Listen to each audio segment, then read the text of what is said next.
Muy bien, el fin de semana hablaba de la manera como Dios nos visiona a cada uno de nosotros. Y aprendimos que somos conquistadores. Dígale de al lado, somos conquistadores.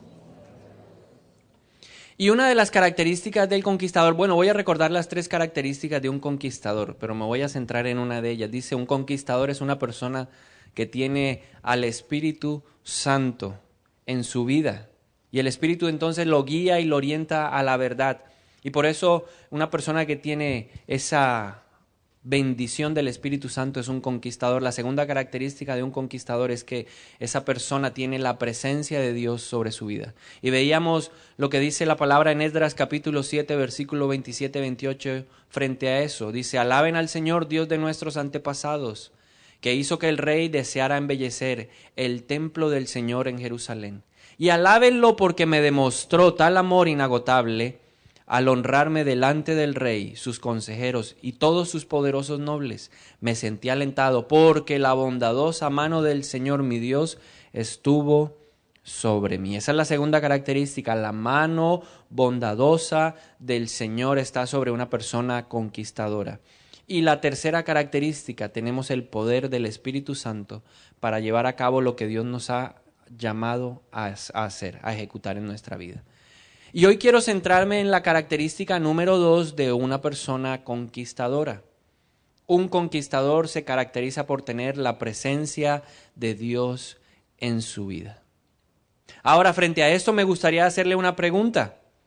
¿Entiende usted lo que significa la presencia de Dios con nosotros?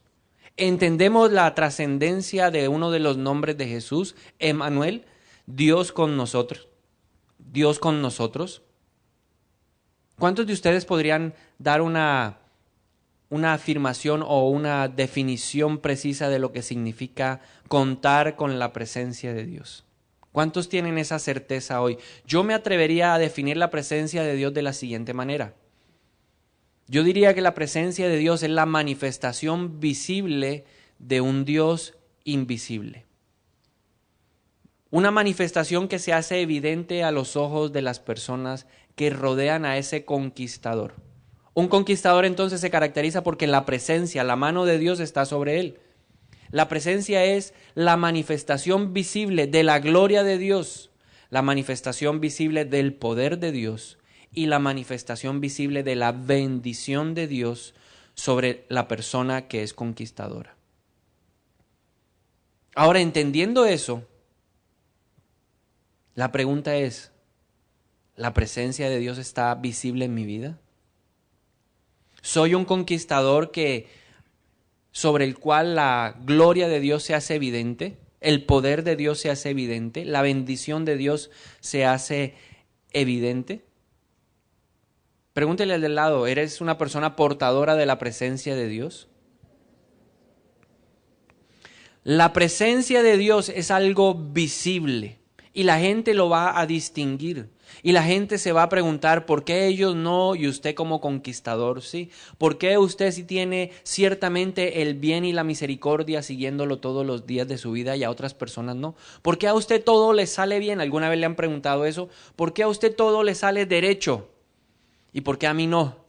¿Por qué su matrimonio es un matrimonio diferente en donde se siente que hay amor, donde sus hijos lo respetan, donde usted ve que su esposa es una maravilla, es la mujer que por causa de ella usted es reconocido en la ciudad? ¿Usted alguna vez ha recibido ese tipo de preguntas? O tal vez usted lo ha preguntado a otras personas.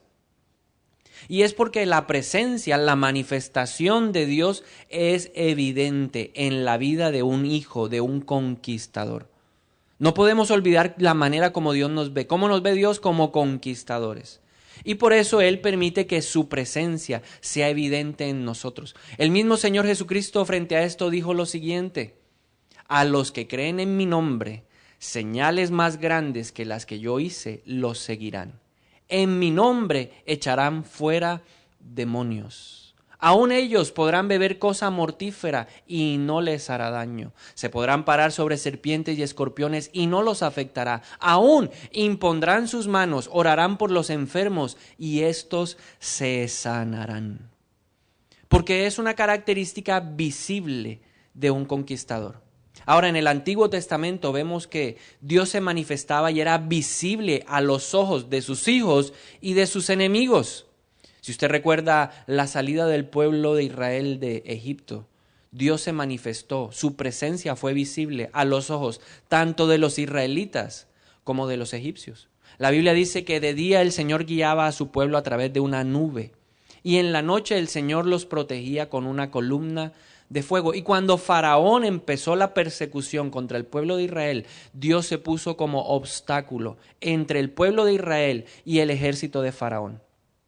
Y nosotros vemos ahí que aún el enemigo vio la columna de fuego. Y por eso es que la gente puede ver la presencia de Dios en nosotros, porque Él quiere que sea visible. También vemos que el Señor se hizo visible en el Antiguo Testamento, en el arca. Cuando Dios le entregó las instrucciones a Moisés acerca del arca que iba a tener la gloria, dijo: colocarás 2 querubines, y en ese lugar, en medio de los ángeles, en medio de esos querubines se manifestaba la gloria de Dios. Cada vez que el Señor quería hablar con Moisés, ¿qué hacía? Llegaba al tabernáculo, bajaba y se colocaba entre los 2 querubines. Y el pueblo entendía que era un tiempo para detenerse, porque Dios quería hablar con Moisés. Significa que la presencia de Dios sí es visible. También vemos a Isaías en el capítulo 6, hablando acerca de la presencia de Dios. Dice que sus ojos fueron abiertos y pudo ver la grandeza de Dios. Y vio cómo sus faldas llenaban el templo. También vemos a Salomón hablando de la presencia de Dios cuando él hace la consagración del templo. Salomón dice que los sacerdotes no podían entrar a ministrar. ¿Producto de qué?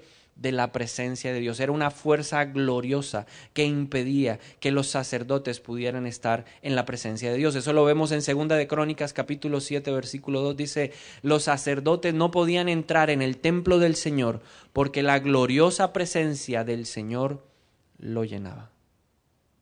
Entonces, ¿cuál es la expectativa de Dios?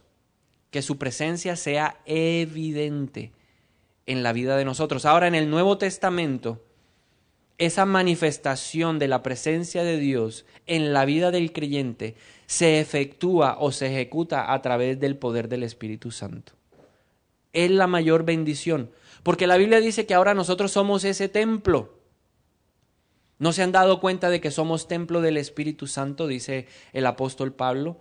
Y al ser templo del Espíritu Santo, al ser templo, Dios quiere manifestar su presencia en nuestra vida. Ahora, ¿cómo lo hace el Señor? ¿Cómo se hace evidente en este tiempo la presencia de Dios en la vida de una persona? De 3 maneras, 4 maneras se hace evidente la presencia de Dios en la vida de una persona en este tiempo. La primera manera, Isaías capítulo 11 versículo 2 dice: y el Espíritu del Señor reposará sobre él.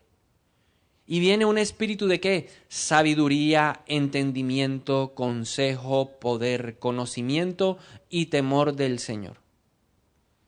Entonces la gente se va a preguntar: ¿y usted cómo es tan astuto para hacer negocios? Y resulta que no es su astucia, es la sabiduría de Dios, es la manifestación de la presencia de Dios convirtiéndose en una realidad visible para otras personas a través de las decisiones que usted toma. Sabiduría.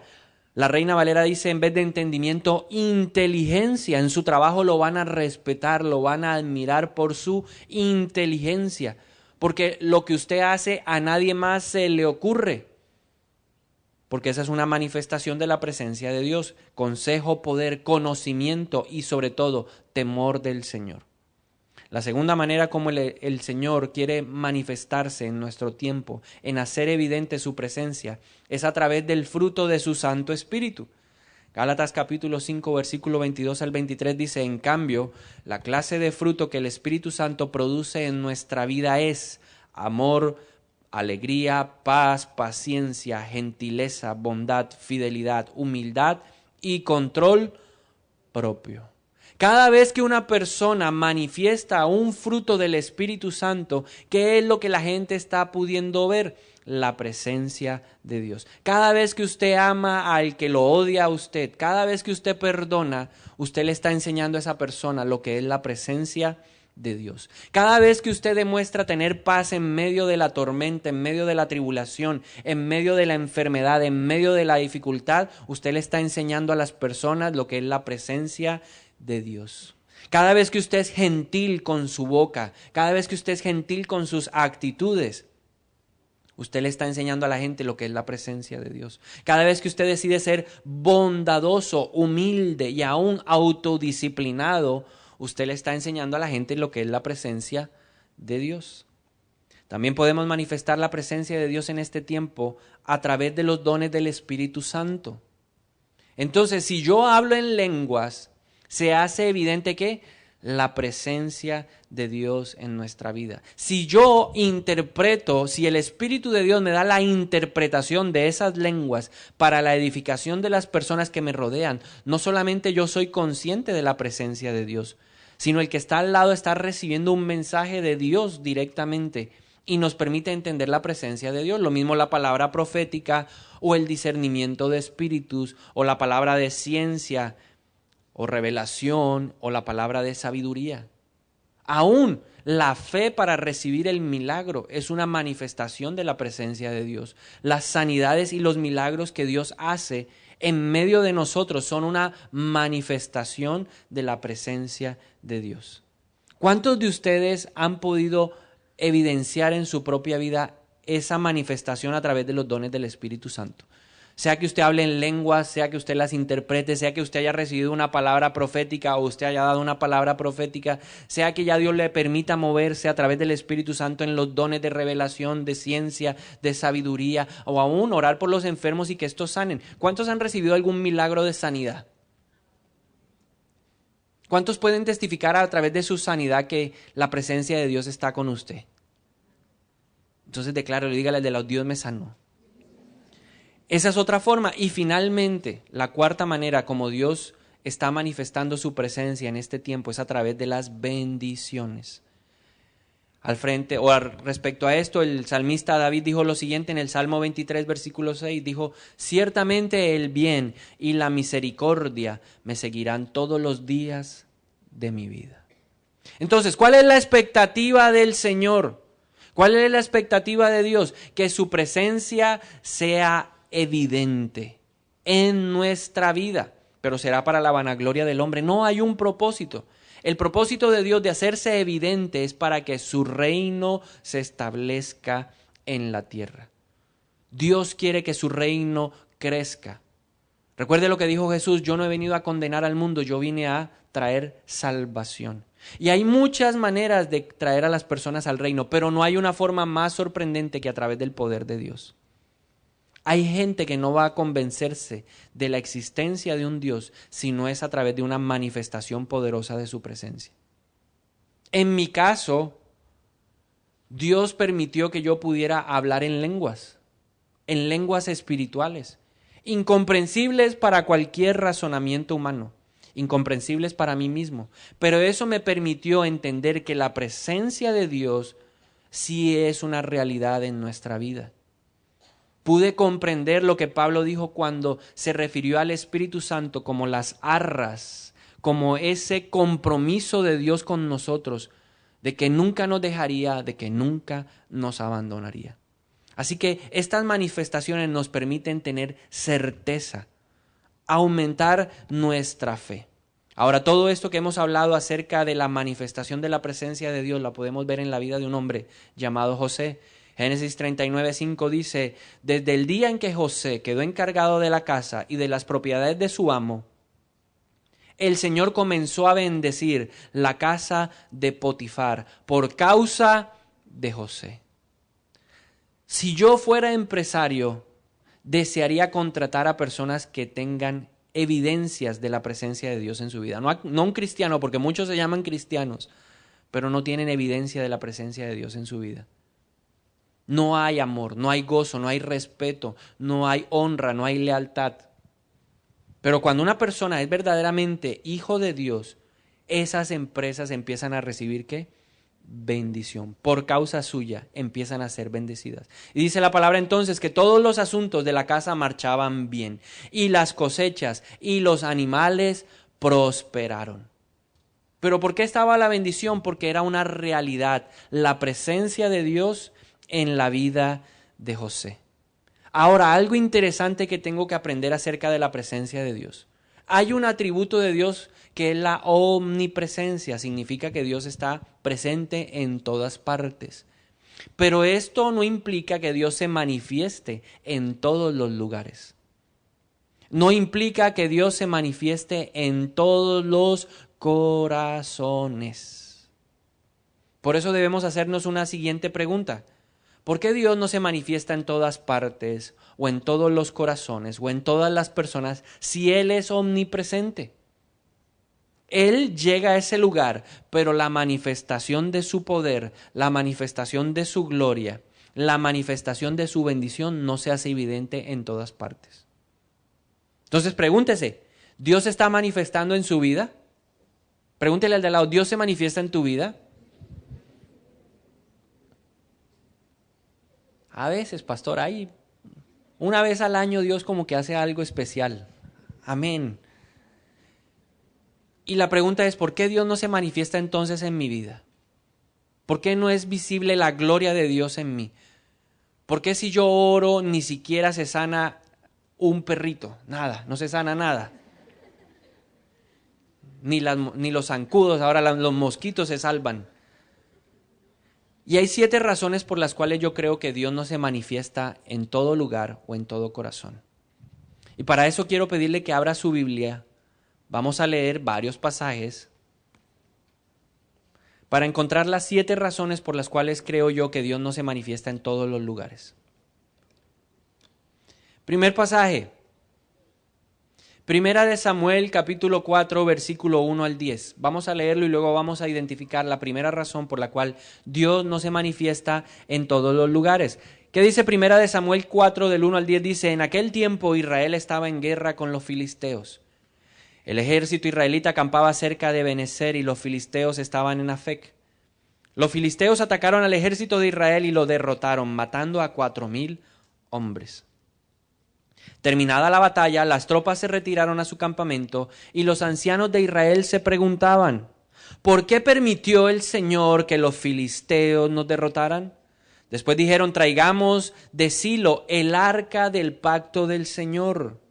Si la llevamos con nosotros a la batalla, nos salvará de nuestros enemigos. Versículo 4 del capítulo 4 de Primera de Samuel dice entonces, así que enviaron hombres a Silo para que trajeran el arca del pacto del Señor de los ejércitos celestiales, quien está entronizado entre los querubines. Los hijos de Elí, Ofni y Fines también estaban allí con el arca del pacto de Dios. Cuando los israelitas vieron que el arca del pacto del Señor llegaba al campamento, su grito de alegría fue tan fuerte que hizo temblar la tierra. Y entonces los filisteos se preguntaron y dijeron, ¿qué estará pasando? ¿Qué es todo ese griterío en el campamento de los hebreos? Cuando les dijeron que era porque el arca del Señor había llegado al campamento, entraron en pánico. Los dioses han llegado a su campamento, exclamaron. Esto es un desastre. Nunca antes nos hemos enfrentado a algo así. ¡Socorro! ¿Quién podrá librarnos de los dioses poderosos de Israel? Son los mismos dioses que destruyeron a los egipcios con plagas cuando Israel estaba en el desierto. Filisteos, peleen como nunca antes. Si no lo hacen, seremos esclavos de los hebreos, así como ellos han sido esclavos nuestros. Peleen como hombres. Así que los filisteos pelearon con desesperación y de nuevo derrotaron a Israel. La primera vez 4,000. Ahora dice la segunda parte que la matanza fue tan grande que ese día murieron 30,000 soldados israelitas. Los sobrevivientes dieron la vuelta y huyeron cada uno a su carpa. Entonces los filisteos capturaron el arca de Dios y mataron a Ofni y a Fines, los 2 hijos de Elí. Ahora la pregunta es, si ellos estaban tan convencidos de que trayendo el arca a la batalla iban a ganar, y si los del bando contrario estaban aterrorizados, porque la palabra nos dice que hasta socorro pidieron, ¿por qué perdieron? Número 1, la presencia de Dios no se manifiesta en todas partes cuando en medio de nosotros hay pecado. ¿Por qué el pueblo cayó primero 4,000 y luego 30,000? Porque este pueblo era un pueblo idólatra. Era un pueblo que se había acostumbrado a estar apartado de Dios. Y pensaron que aún en medio de su pecado la presencia de Dios iba a estar en ese lugar. Se habían convertido en personas religiosas y ritualistas. Porque eso es lo que trae el pecado a la vida de un cristiano. Lo convierte en una persona religiosa y ritualista. Ellos pensaron que el arca era la salvación y resulta que en el arca no estaba la presencia de Dios. Eso nos pasa a nosotros también. Estamos en pecado, seguimos en nuestra vida desenfrenada y desordenada y creemos que Dios tiene la obligación de respaldarnos. Y venimos a la iglesia y en medio de la oración exigimos, Señor, tú tienes que darnos la victoria. Y creemos que Dios nos la va a dar. Y después vienen las derrotas. ¿Por qué? Porque el que peca deliberadamente no puede tener la presencia de Dios en su vida. No se va a manifestar su poder, no se va a manifestar su gloria, no se van a manifestar sus frutos, sus dones, su bendición. No puede estar en la vida de una persona que deliberadamente, sabiendo hacer lo bueno, persiste en hacer lo malo. La Biblia dice, el que sabe hacer lo bueno y no lo hace, le es contado como pecado. Entonces, en el primer punto yo debería estar ya examinándome. ¿Soy una persona que peca deliberadamente? ¿Ya conoce la verdad? Ya sabe que si roba no va a tener la bendición de Dios, pero sigue robando. Ya ha entendido que adulterar o fornicar va en contra de la palabra de Dios, pero persiste en sostener su pecado. La presencia de Dios no va a estar con usted. Lo que pase en la iglesia va a pasar a título personal. En usted no va a pasar absolutamente nada. Y usted puede venir y puede tomar la iglesia como esa arca que ahí llegó la presencia. Yo voy a la iglesia porque allá está la presencia de Dios. Pero es que la presencia de Dios está en el corazón de cada persona. Segunda razón por la cual Dios no se manifiesta en todos los corazones y en todos los lugares. Primera de Samuel 2:17 dice, así que el pecado de estos jóvenes era muy serio ante los ojos del Señor, porque trataban las ofrendas del Señor con desprecio. ¿De quién está hablando aquí la palabra? Está hablando de los hijos de Elí, de los mismos que lideraron y que llevaron el arca del pacto a la batalla con los filisteos. Hablamos de Ofni y de Fines. Dice la Biblia que estos jóvenes eran personas que trataban con desprecio las cosas de Dios. Lo segundo que no permite tener la presencia de Dios es el menospreciar la casa de Dios. Cuando usted menosprecia la casa o las cosas de Dios, Dios no puede manifestarse en su vida. Estos jóvenes tenían varios problemas. Problema número 1, se robaban las ofrendas que llevaban. El pueblo iba a presentar los sacrificios y estos tipos, en vez de dejar que presentaran la ofrenda que era para Dios, se cogían la ofrenda de Dios para ellos. Estos tipos se acostaban con las mujeres dentro del templo. Pecado sexual. Si yo no aprecio las cosas de Dios, si yo no aprecio lo que la iglesia hace por mí, si yo no aprecio lo que mis líderes hacen por mí, difícilmente la presencia de Dios va a estar en mi vida. Tengo que ser una persona agradecida. ¿Cómo entra uno a la presencia de Dios? Con acción de gracias. Gratitud por lo que Dios hace en mi vida. Tercera razón, Primera de Samuel capítulo 6. Versículo 1 al 3 vamos a leer, dice, así que el arca del Señor permaneció en territorio filisteo por un total de 7 meses. Entonces los filisteos mandaron a llamar a sus sacerdotes y adivinos y les preguntaron, ¿qué debemos hacer con el arca del Señor? Díganos cómo devolverla a su propio país. Devuelvan el arca del Dios de Israel junto con un regalo, les dijeron. Envíen una ofrenda por la culpa para que la plaga se detenga. Entonces, si se sanan, sabrán que fue la mano de Dios la que causó esta plaga. Tercera razón por la cual la presencia de Dios no puede estar en el corazón de una persona, o en una iglesia, o en una casa, o en un lugar en particular, porque en ese lugar o ese corazón no conoce a Dios. Hay muchos que conocen de Dios y saben quién es Dios y saben lo que dice Dios, pero en realidad no conocen a Dios. Los filisteos conocían de Dios y sabían que Él había hecho obras maravillosas en los tiempos de los egipcios y por eso les tenían miedo a los israelitas. Pero los filisteos no sabían lo que a Dios le agradaba. ¿A dónde llevaron el arca del pacto? La llevaron al templo del dios Dagón, la pusieron al lado de otro dios diciendo, nuestro Dios es más fuerte que este Dios. Y como Dios es todopoderoso, todos los días el dios Dagón aparecía en el suelo. Pero eso pasa porque la gente o porque ellos no conocían lo que Dios es. ¿Conocemos lo que a Dios le apasiona? ¿Conocemos lo que Dios ama? ¿Entendemos las formas de hacer las cosas de Dios? Esta semana una persona me pidió una cita y se la di y estuve conversando con ella y ella me decía, yo soy una persona abierta a la religión. Entonces a mí si me invitan los testigos de Jehová, allá estoy porque allá está Dios. Si me invitan los mormones, allá voy porque allá está Dios. Si voy a la iglesia cristiana, allá voy porque allá está Dios.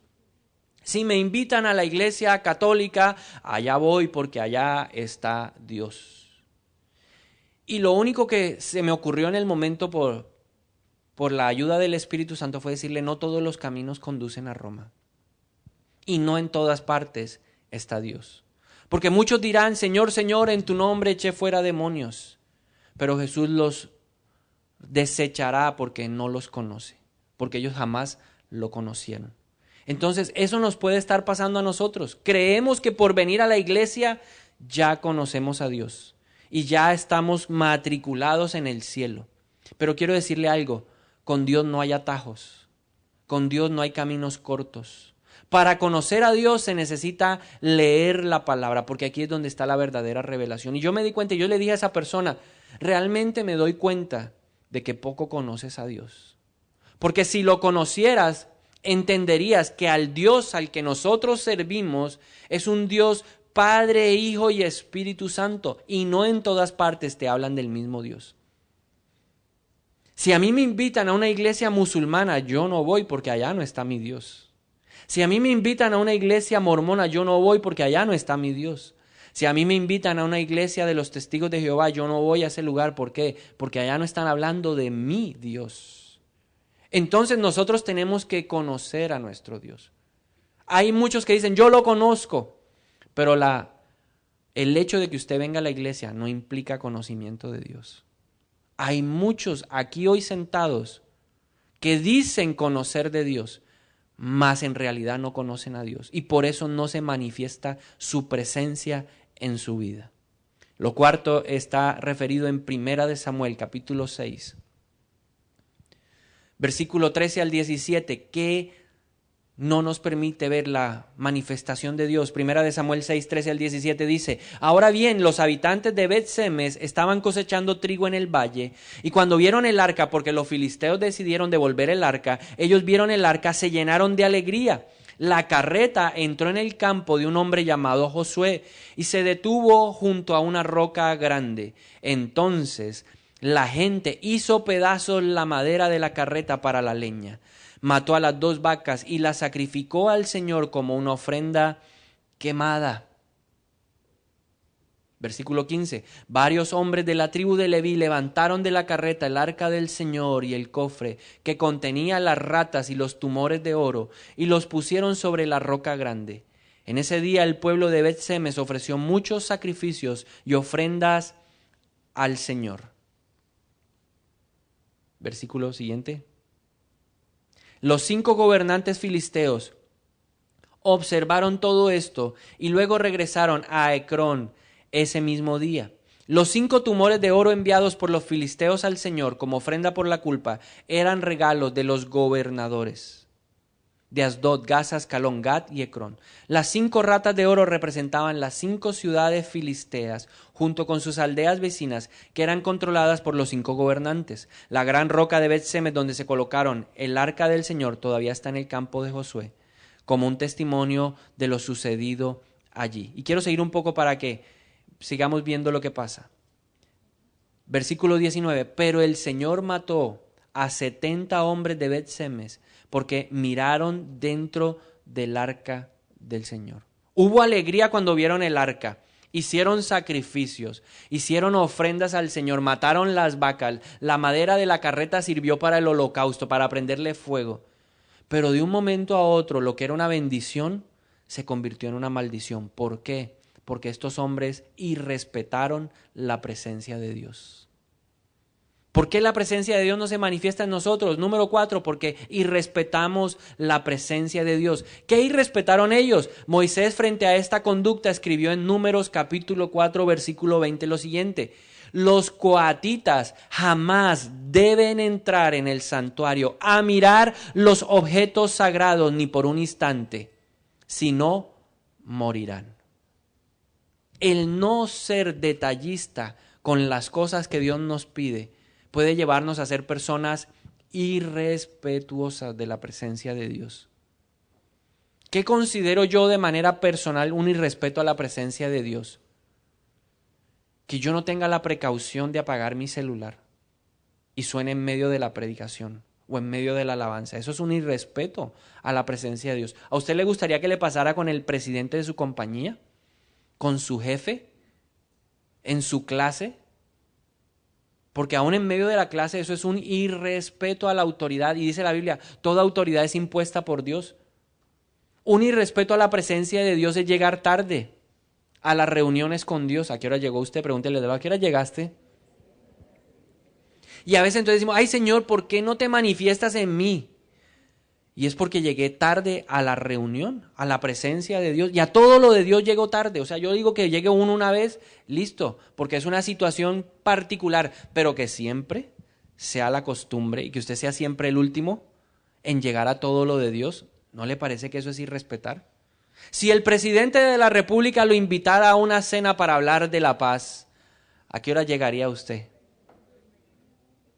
Desde las 9 de la mañana estaría haciendo ahí cola ahí en el Palacio de Nariño esperando, llueva, trueno y relampaguee, ahí está usted esperando.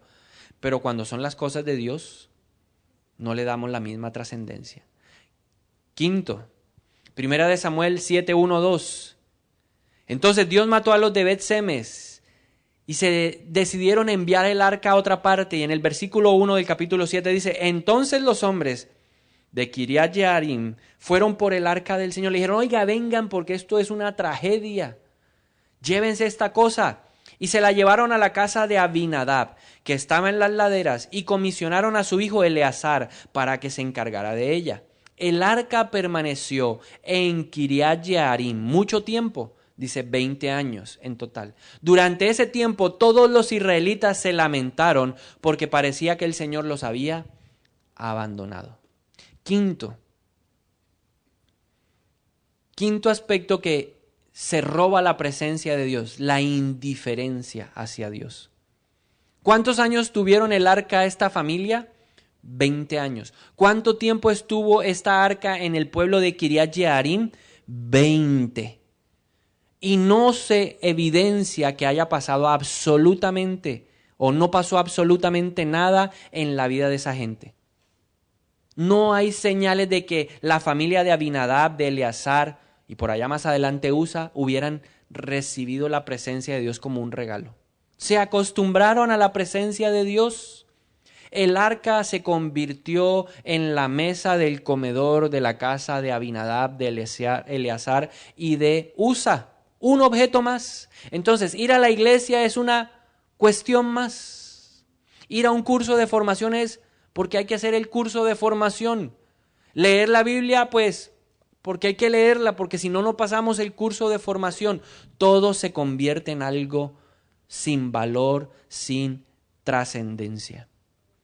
Pero también sería bueno que nos preguntáramos, ¿venimos a la iglesia con expectativa? O, pues yo voy porque es bueno ir, porque ya tengo la costumbre, el hábito miércoles, jueves, domingo, viernes, no sé, los días que uno viene. Y hay gente que se convierte en rutinaria de sus relaciones con Dios.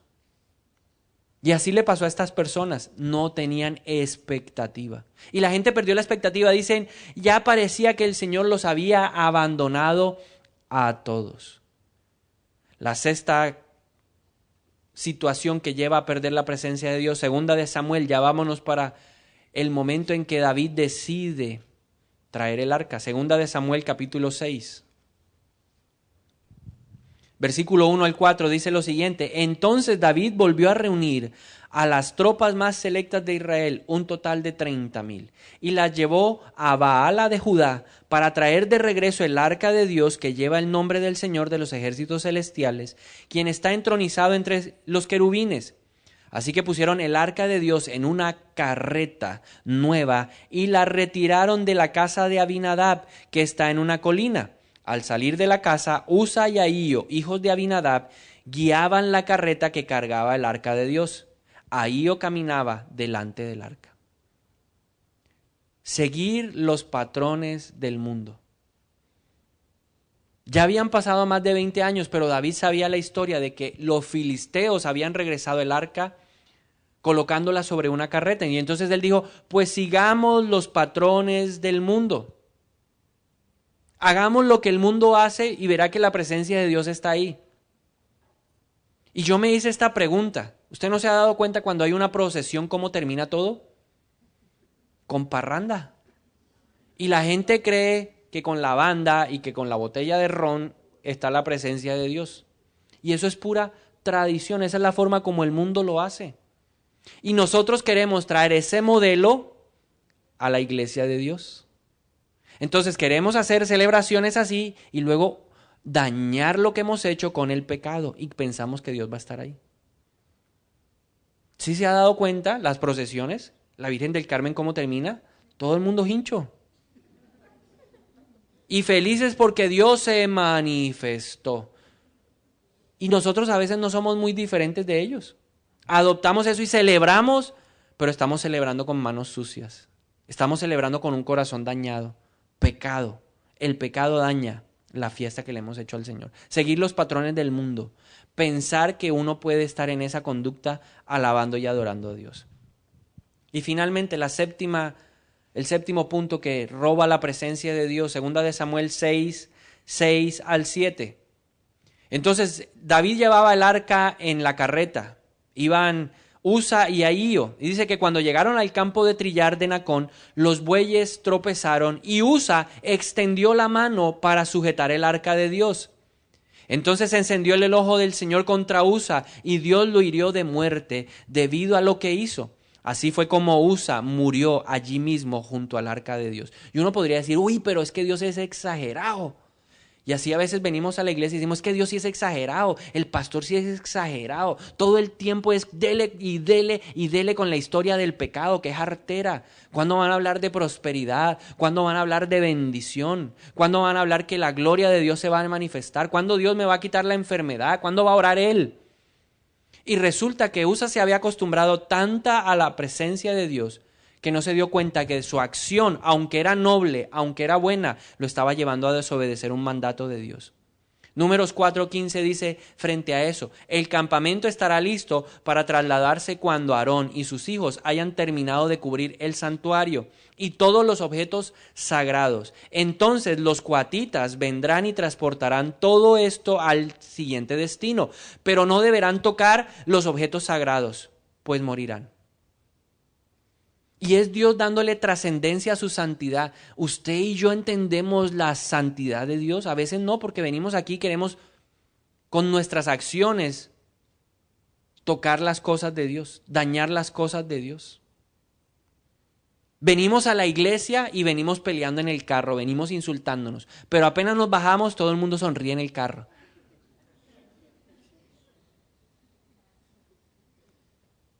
Y no entendemos que si pisamos un lugar como estos, es un lugar santo. Yo no puedo ser descarado. Hay gente que yo digo, ¿cómo son tan descarados que siendo tan pecadores vienen a la iglesia? Y lo peor es que uno no los puede echar. Quisiera cogerlos y sacarlos, pero el Señor me dice, no puedes. Quieren tocar todo lo de Dios. Se sube a alguien a tocar en la alabanza y tiene las manos, ¿qué? Sucias. Y quieren tocar así. Yo no entiendo cómo una persona puede tocar con pecado. Y una iglesia, ¿cómo permite que una persona toque con pecado? Y hay cientos de testimonios frente a ese. Entonces, mire lo que nos dice Dios. 7 cosas que no dejan que Él se manifieste en nuestra vida. El pecado. Menospreciarlo. no conocerlo y respetarlo, ser indiferente a sus cosas, seguir los patrones del mundo y la familiaridad. Ay, pero ¿qué pasa? Yo tanto que ayuno, tanto que oro, tanto que voy a la iglesia, yo diezmo, yo ofrendo y no veo la bendición de Dios, no veo la presencia de Dios, no veo nada, oro y nada, no pasa nada, no se convierte en nada, ni siquiera yo me convierto.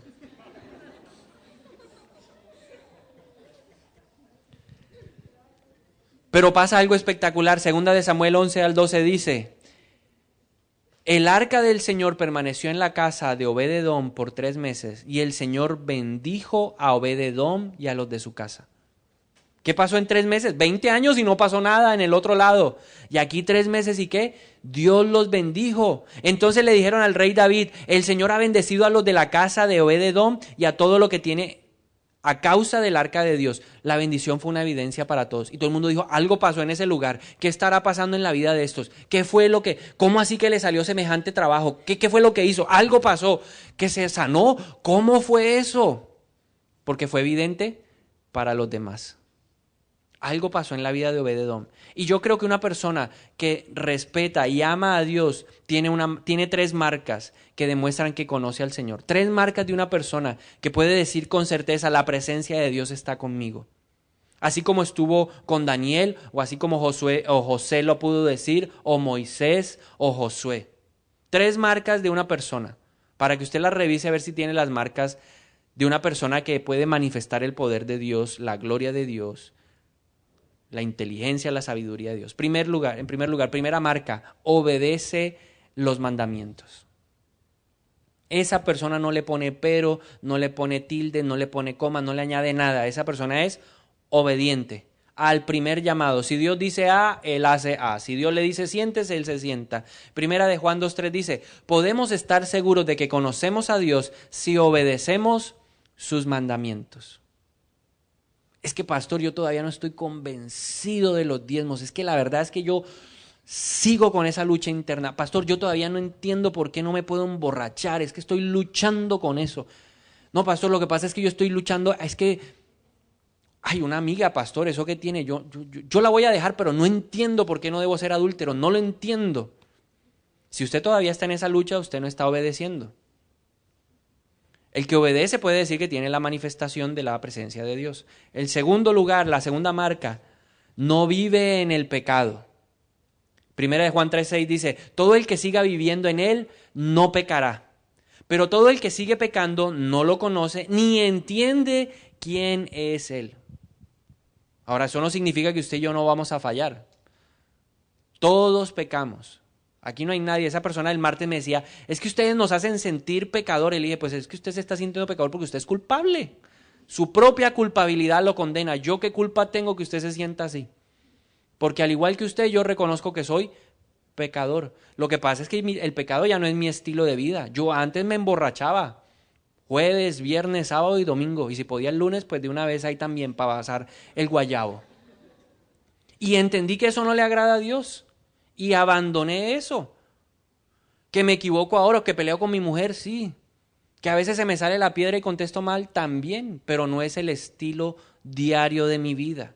Eso es una persona que puede decir: tiene el poder de Dios, la presencia de Dios. Y la tercera marca: ama a Dios sobre todas las cosas y ama a todos los que lo rodean. Primera de Juan 4:7-8 dice: queridos amigos, sigamos amándonos unos a otros, porque el amor viene de Dios. Todo el que ama es un hijo de Dios y conoce a Dios, pero el que no ama no conoce a Dios, porque Dios es amor. O sea, significa que usted tiene un corazón perdonador. Una persona que tiene la presencia de Dios no puede ministrar a nadie, no puede orar por nadie, no puede predicar, no puede tocar si está ¿qué? Amargado y resentido. La Biblia dice que el que odia es un homicida. Por eso cuando yo voy a predicar o cuando yo voy a ministrar a alguien, lo primero que hago es examinarme a mí mismo. Porque la Biblia dice que si tengo algo pendiente con alguien, primero vaya y resuelva la situación y luego sí va y presenta su ofrenda al Señor. Por eso es que hay oraciones que son inútiles. Ay, Señor, ¿qué habrá pasado? ¿Pero por qué no sale? ¿Pero por qué no sale? Porque usted está en un agarrón con su mujer Y la Biblia dice que no debe dejar que el sol se ponga con su enojo ahí. Antes de que se acabe el día, usted debe resolver la situación. Y ya lleva una semana bravo con la mujer y no le habla. ¿Quiere los huevos? ¿Encontró la camisa? Ajá. Yo conozco más de un marido así. Y no pueden orar por nada. Y no se puede manifestar la presencia de Dios. ¿Por qué? Porque el corazón está resentido, amargado. Entonces, las 3 marcas: obediencia, no vive en el pecado y ama a Dios y perdona con facilidad. Perdona la ofensa con facilidad. Entonces, ¿en qué grupo está usted? ¿Tiene la marca de Obed-Edom? ¿Tiene la marca de José? ¿Tiene la marca de Daniel? ¿O tiene la marca de los de Bet-Semes, de los filisteos, de los del pueblo de Israel? ¿Cuál es su marca? Pregúntele al de lado, ¿cuál es tu marca? No se preocupe, hay una manera para restaurar la presencia de Dios. Y hoy vamos a orar para restaurarla. 6 pasos fáciles. 6 pasos para restaurar la presencia de Dios en su vida. Paso número 1, fe para buscarlo y sinceridad en hacerlo. Hebreos 11:6 dice, de hecho, sin fe es imposible agradar a Dios.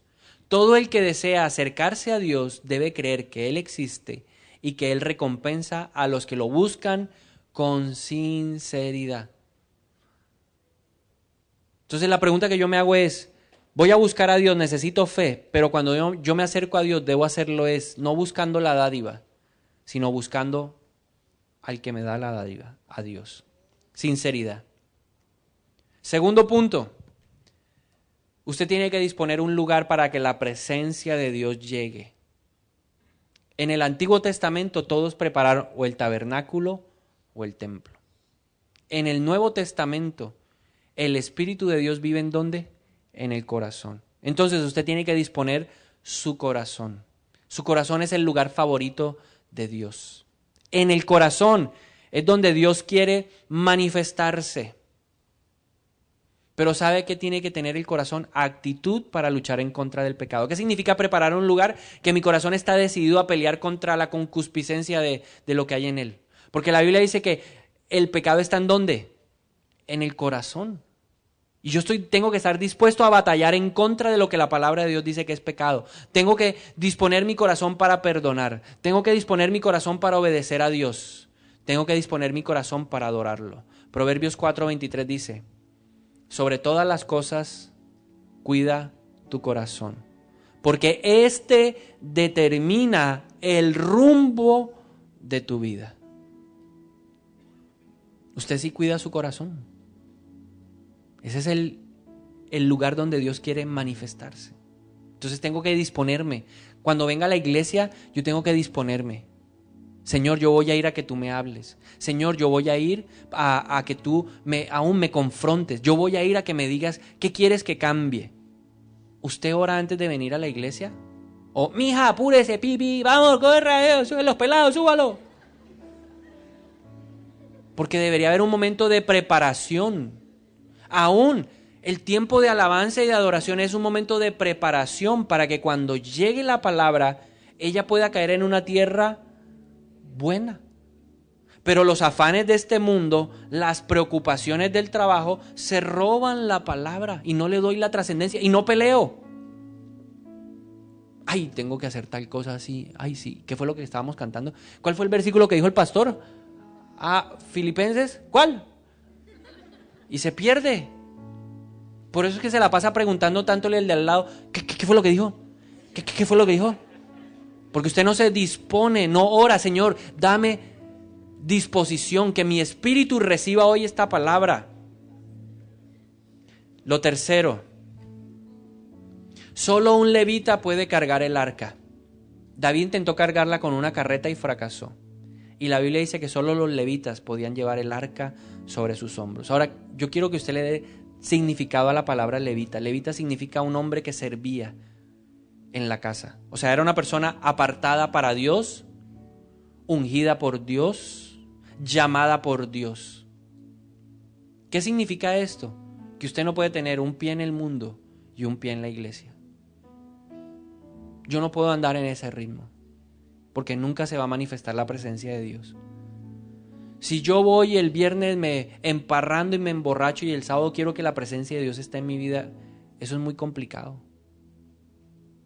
Porque Dios es un Dios santo que odia el pecado. Y así hay mucha gente. No me hablen más de pecado que me duele el oído. Pues claro, porque la verdad duele. Pero si usted quiere ser una persona de verdad usada por el Señor, usted tiene que considerarse como un levita. Y los levitas eran guardados, consagrados a Dios. Por eso tenían el privilegio de ministrar, de llevar las cosas, de cargar el arca. Lo cuarto, si usted quiere la presencia de Dios, tiene que orar. Si no hay vida de oración, yo creo que usted no va a llegar al monte Sión. No conozco otro camino para llegar a la presencia de Dios, si no es a través de la oración. Jesús dijo, si quieres encontrarte con mi Padre, ve al lugar secreto. Cierra la puerta, porque Él va a estar en ese lugar. Pero hay gente que nunca ora. ¿Cómo se va a manifestar la presencia de Dios? Quinto, conociendo a Dios y a su palabra. Y finalmente, en sexto lugar, hay que congregarse, porque donde dos o más se reúnen en su nombre, allí Él está presente. Si dos o más se ponen de acuerdo en algo y lo piden al Padre, en el nombre de Jesús, lo recibirán. Y quiero decirle, ¿sabe por qué vale la pena esforzarse por buscar la presencia de Dios? David dijo, no le voy a presentar a Dios algo que no me cueste. Y la presencia de Dios vale la pena porque Él nos va a dar descanso, porque nos va a bendecir, porque a través de nosotros otros van a ser bendecidos, porque en la presencia de Dios hay plenitud de gozo y porque hay libertad espiritual. Donde Dios está, donde el Espíritu de Dios está, siempre habrá libertad. Usted podrá sentirse cansado, triste, ansioso, pero cuando usted llega a la presencia de Dios, cuando usted viene a la iglesia con la actitud correcta y usted se ha preparado, ha dispuesto su corazón para que la semilla que Dios lanza crezca y dé fruto, usted se va a ir restaurado, usted se va a ir completamente fortalecido. Usted va a entender lo que dice la Biblia, que aunque pase uno por las aguas, no se ahogará. Va a entender en su propia vida que aunque pase por el fuego, no se quemará. En la tribulación, en la angustia, usted va a conocer a ese Dios todopoderoso que le da paz en medio de la tormenta. Pero para eso se necesita ¿qué? Disposición, actitud. Y me gustaría pedirle en esta noche, para terminar, que usted le preguntara al Espíritu Santo si usted vino en este día con una actitud propicia para que esta palabra diera fruto en su vida. Quiero invitarlo a orar. Quiero invitar a orar a aquellos que quieren restaurar la presencia de Dios en su corazón. Aquellos que están deseosos de que Dios se manifieste a través de ellos.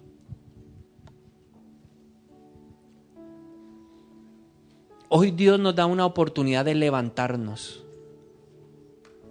Hoy Dios nos da la oportunidad de acercarnos a Él.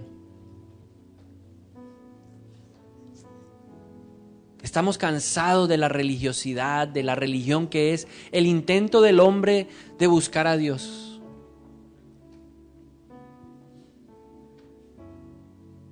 Y yo voy a invitar a aquellas personas que han tomado una decisión. Solo aquellos que hoy en su corazón sienten el deseo de ser portadores de la presencia, de la gloria, de la bendición de Dios. Quiero invitarlo a usted que por fe se ponga de pie y busquemos a Dios en esta noche. Porque para acercarse a Dios, en primer lugar, es necesario creer que Él existe. Padre, y en el nombre de Jesús, nosotros hoy renunciamos a estar en este lugar sin propósito. Renuncio a venir simplemente a cumplir un rito o por complacer a una persona. Yo no estoy en esta noche, en este lugar, por perder el tiempo. Yo no vine a perder el tiempo. Si usted vino a perder el tiempo, usted puede cambiar de opinión y decirle, Señor, yo no vine a perder el tiempo. Yo no vine a gastar mi plata en el transporte, en la gasolina. Yo vine a que algo pasara en mi vida hoy. Yo vine para que algo suceda en mi interior. Porque cuando alguien está delante de ti, Padre, Algo tiene que pasar. Y yo te pido hoy, Señor, que algo pase en mí. Te pido perdón, Señor, por ser una persona que no ha sabido valorar o respetar tu presencia. Te pido perdón, Señor, por todos mis pecados, por ser una persona reiterativa en lo mismo y seguir ahí en lo mismo, en lo mismo y en lo mismo y en lo mismo. Y le da vueltas y vueltas al mismo pecado. Y reconozco que el pecado se ha robado tu presencia. Por eso estoy como estoy, por eso estoy abatido, por eso estoy deprimido, por eso estoy entristecido, por eso estoy amargado, por eso estoy resentido, por eso estoy lleno de envidia, de celos, de lujuria, de lascivia, porque tu presencia no está. Porque donde hay pecado recurrente, reiterativo, tú no puedes estar. Perdóname por creer que por venir a la iglesia ya lo conseguí todo. Perdóname, Señor. Perdóname por justificarme en mi propio pecado. Te pido perdón en esta noche, Señor, por tener una actitud equivocada frente a tu presencia. Perdóname por menospreciar tus cosas, por creer que algunos asuntos de tu casa son inútiles, absurdos, infructuosos. Perdóname por creerme capaz de criticar y juzgar las cosas que otros hacen para ti. Perdóname por ser una persona que habla mal de tus hijos, de tus siervos, Señor. No solo de esta iglesia, sino de muchas iglesias. Porque el Señor dice que estamos hablando mal de su novia. Cuando tú y yo hablamos mal de un pastor, cuando tú y yo hablamos mal de una persona de otro lugar, estamos hablando mal de la novia. Mal de aquello que Jesús dio su vida, o por lo que Jesús dio su vida. Y hoy te pedimos perdón, Señor, porque no sabemos lo que a ti te agrada, lo que a ti te gusta, lo que tú buscas, lo que tú quieres, lo que tú deseas, lo que tú anhelas. Perdónanos, Señor, por ser unos irrespetuosos, igualados de primera. Perdónanos por querer mirar todo y saber cómo se hace todo, aunque tú dijiste lo sagrado no se mira. Perdóname, Señor, por ser indiferente, porque han pasado años y no ha pasado nada en mi vida.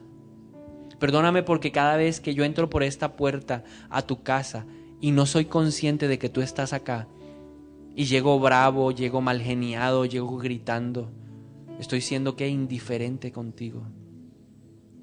Perdóname por ser familiar, por no dejarme sorprender, por no tener expectativa de lo que harás. En el nombre de Jesús. Pero hoy te pido que limpies mi corazón. Prepáralo para recibir tu presencia. Y vamos a pedirle al Señor ahora, por su gracia y por su misericordia, que ponga en nuestro corazón ahora su espíritu. Y a mí me gustaría que usted en esta noche, quisiera pedirle a usted en esta noche, que oráramos juntos, en el mismo sentir, pidiendo al Espíritu Santo. Nos conviene, el ayudador, el consolador. Vamos a pedir la presencia de Dios. Y usted y yo le vamos a decir: Señor, en el nombre de Jesús, yo te pido en esta noche que me bautices con tu Espíritu Santo. Derrama hoy sobre mi vida al Espíritu de Dios, ayudador, consolador, guiador. Ven a mi vida en el nombre de Jesús. Y la Biblia dice que empecemos a anhelarlo, y usted empiece a anhelarlo y llámelo, invítelo, dígale: ven a mi corazón. Y ponga su mano, si usted quiere, en su corazón y dígale: ven a mi corazón. ¿De qué me sirve ganar el mundo si mi alma se pierde? Ven hoy, Señor. Porque escrito está que en los tiempos finales el Espíritu Santo vendrá sobre toda persona. Llámalo y dígale: ven. Ven, Espíritu de Dios. Queremos algo sobrenatural. Si usted anhela lo sobrenatural, hoy es el día. Dios está en este lugar listo a derramar su gloria, a derramar su poder. Fruto del Espíritu Santo. Empiece a anhelar el fruto conmigo y dígale: Señor, yo quiero que me bautices en amor. Yo quiero que me bautices en gozo. Quiero que me bautices en paz, paciencia, benignidad, bondad, fe, mansedumbre, dominio propio. Bautízame, Señor, bautízame. Creo en los dones de tu Espíritu. Bautízame en los dones de tu Espíritu, Señor. Y si usted habla en lenguas, hable en lenguas ahora. Y si no habla en lenguas, dígale: Señor, yo quiero de eso. Yo quiero de eso que tienen otros. Yo quiero hablar. Yo quiero recibir. En el nombre de Jesús. Bautízame, Señor, con interpretación, con profecía, con ciencia, discernimiento, palabra de sabiduría. Bautízame con fe, sanidades y milagros. Que cuando yo imponga estas manos sobre los enfermos sanen. Desciende, desciende. Y yo lo invito a que usted pida en el nombre de Jesús, en el nombre de Jesús, a que reciba. Invítelo. Cierre sus ojos y dé la oportunidad al Espíritu Santo. Y ponga sus manos así en una señal de que va a recibir algo. Dígale: Señor, dame de tu Espíritu. Derrama, Señor. Derrama, tranquilo. Dígale al Señor que usted hable con Él. Dígale: Señor, aún hay incredulidad, hay duda. Ayúdame como ese papá de ese hijo endemoniado. Ayúdame en medio de mi incredulidad. Desciende, Espíritu Santo. Desciende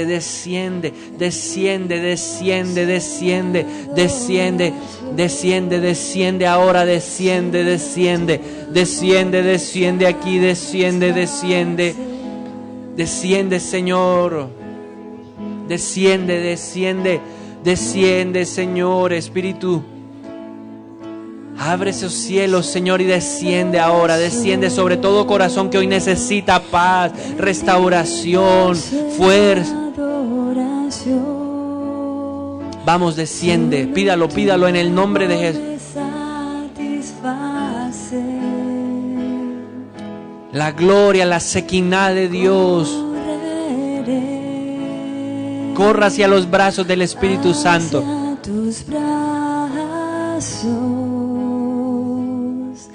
Salvo estoy en tu amor, solo tu amor me satisface.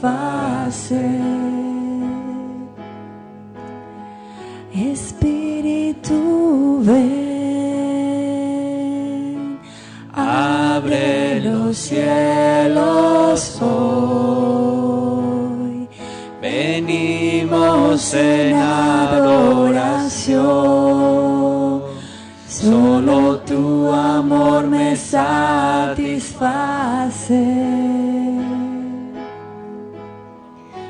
Correré hacia tus brazos, a salvo estoy en tu amor, solo tu amor me satisface.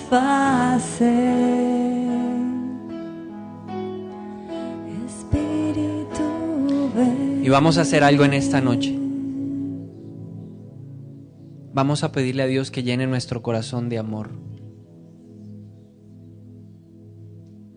Amor.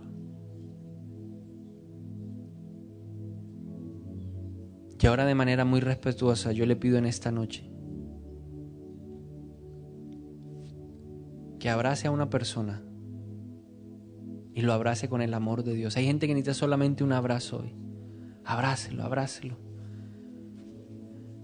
Estoy asombrado por tu gran amor.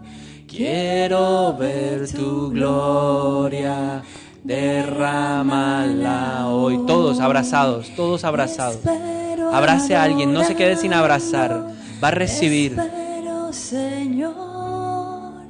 Que hoy hoy tu presencia me invada, Señor. Dile, Señor, dame amor para amar.